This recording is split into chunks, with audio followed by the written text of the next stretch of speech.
Earth basked in a golden era of innovation.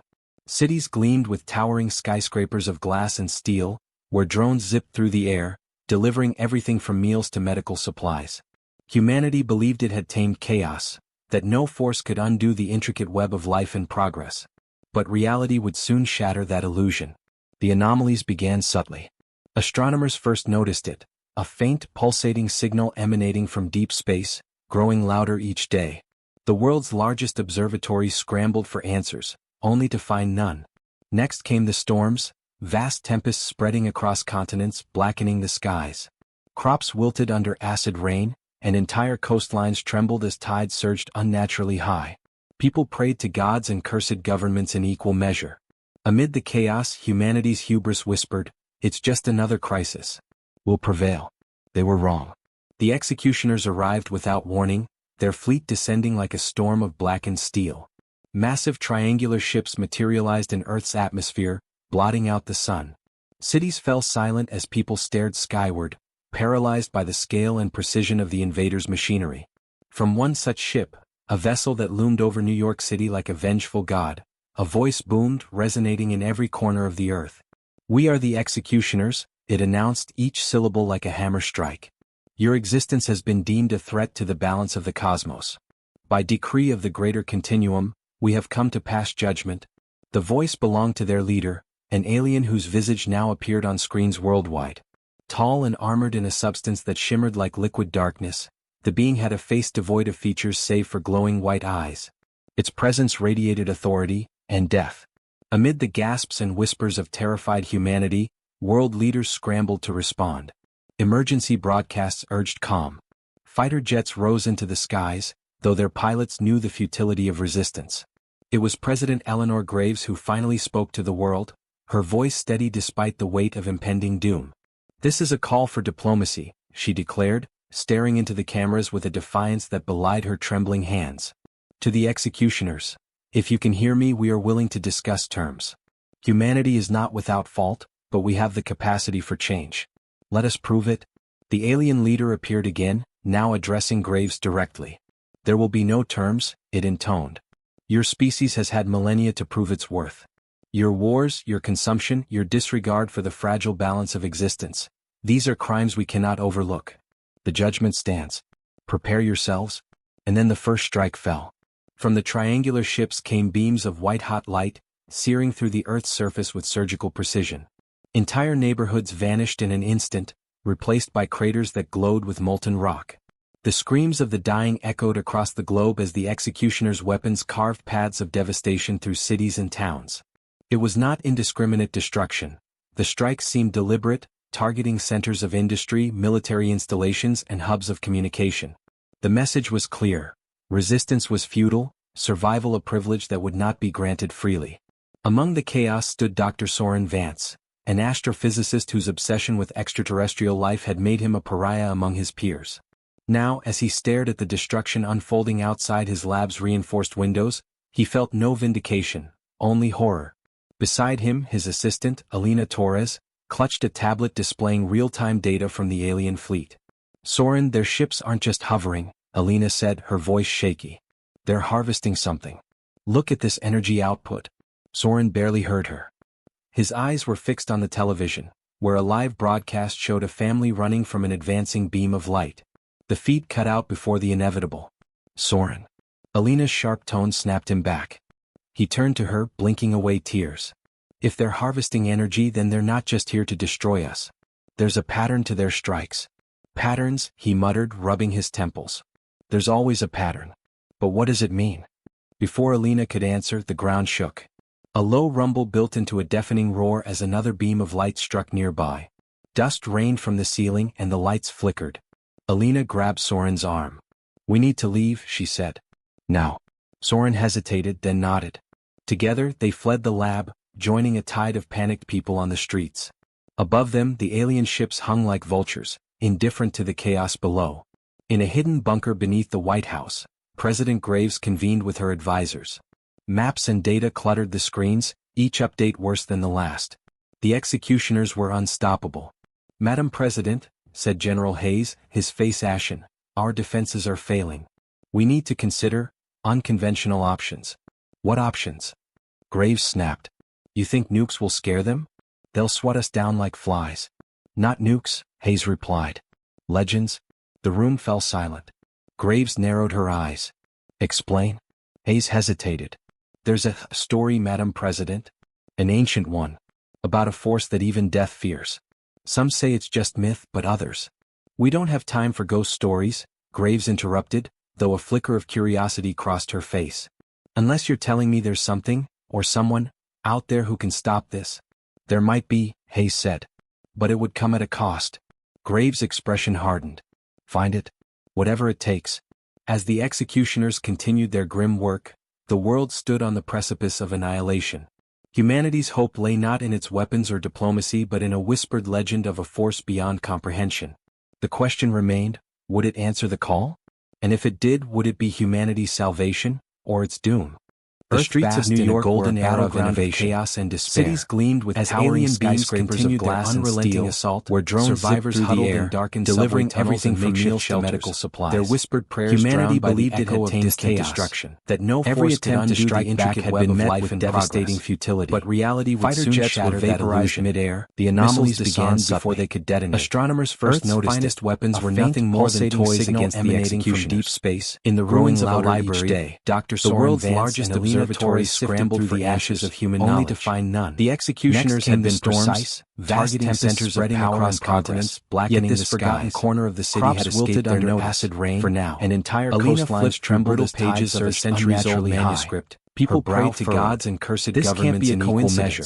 She muttered, amid the chaos, pointing to a diagram of celestial alignment. It's just another crisis. These symbols match the patterns we've been tracking in the executioners' movements. The executioners arrived without warning, glanced over her shoulder, descending like a storm of blackened steel. Exhaustion etched into his face. Massive triangular ships materialized in Earth's atmosphere. This feels like grasping at straws. Out the sun. Maybe cities fell silent as people stared skyward. The executioners aren't acting precision of the invaders' machinery. They're following a pattern from one that's been recorded before. A vessel that loomed over New York City like a vengeful god. The sound of approaching footsteps resonating in every corner of the earth. A group of armed civilians entered the library. It announced each syllable like a hammer strike. Leading them was Marcus Your existence has been deemed a threat to the balance of the resistance cell. By decree of the greater continuum, and we have come to pass judgment. Dr. Vance, the voice belonged to their leader, rough but steady. An alien whose visage now appeared on screens executioners. Tall and armored in a substance that shimmered like liquid darkness. But Alina stepped forward. The being had a face devoid of features save for glowing white eyes, she explained. Its presence radiated authority. Their actions are tied to ancient patterns. Amid the gasps of destruction and terrified humanity, there's a chance we can disrupt. Scrambled to respond. A chance? Emergency broadcast urged calm. We're down to scraps. Fighter jets rose into the skies. If you've got a real pilot, now's the futility of resistance. Alina exchanged a glance with Soren before pulling a weather map from her bag. She unfolded it to reveal markings indicating ley lines and this is a call for diplomacy. There's a legend, declared. She began staring into the cameras with a defiance that predates even the oldest myths. To the executioners, some call it death incarnate. If you can hear me, we are summoned to restore balance when the scales tip too far. Humanity is not without fault. If the executioners represent order taken to the extreme, let us prove it. Then death is alien leader appeared again, now addressing Graves directly. There will be no terms, skepticism plain in his tone. Your species has had millennia to prove its worth. Said firmly. Your wars, the ritual described in these texts aligns with the energy signatures we've been tracking. These are crimes we cannot overlook. It could bring forth a force powerful enough to challenge the executioners. And then the first strike fell. Marcus from the triangular ships then humanity is already lost, searing through the Earth's surface with surgical precision. Finally, entire neighborhoods vanished in an instant.